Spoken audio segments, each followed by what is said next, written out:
everyone, my name is Jolene Wegsteen and I'm the West Region Area Lead, and with me is Becca. Hi, I'm Becca Lazinsk. I'm the co-lead of the Northeast region. And we're here to talk to you today about DIY events. So our events that are a do-it-yourself Relay for Life event or making an impact in their community the best way that they know how, ways that make them just feel prideful about being involved with the American Cancer Society, and that work for their community, that work for their committee and their ELTs, and that work for just the people in their community who are also donating to the American Cancer Society.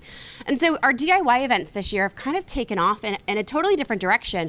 It's really the opportunity for events to make themselves unique, stand out in a way that makes them feel relevant in the American Cancer Society. Some DIY events are attaching on to things that are already happening in their community to really then make the American Cancer Society relevant. And some are coming on with this whole brand new spanking idea that's really clever and ingenious to just re-engage their communities. And so I know, Becca, you have some great events with some numbers to talk about. Do you want to talk about what's happening in your area, in your region? Northeast has had a really awesome year with DIY events, and they've taken off in ways we weren't even really expecting, raising thousands of dollars, 35, 38, 40,000 at some of our most successful ones.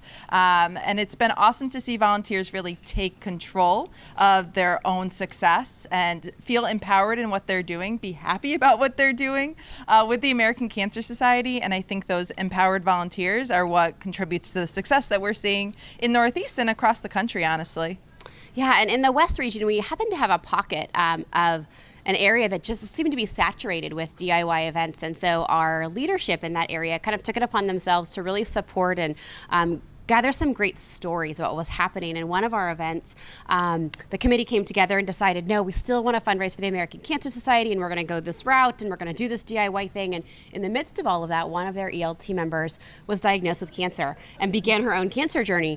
But that was a guiding force for her to be really connected to this event, this DIY event. It had a whole new meaning for this community and this committee. And they were able to go ahead and pull through and had a great event, great turnout. She was their Survivor speaker, first time being a Survivor speaker at her own event that she was putting on. Wow. Really just kind of brought it home. But the biggest story in that is that committee and that community felt so connected and felt like they had so much ownership. And you talked about that as well. The ownership of a DIY event that committees and communities feel is just huge and so impactful and so powerful for our events. Yeah. Absolutely. And I know on the region side, we're trying to support them volunteer to volunteer to make them still feel connected. But at the same time, they are doing all the heavy lifting, and it's awesome to see their success take off. Yeah, it's been really inspiring and exciting, and we cannot wait to see how those DIY events continue to do in 2019 and beyond. And really the creativity coming out of them is kind of awe-inspiring, and we can all learn a little something from our DIY events. I agree. Only going to get better from here.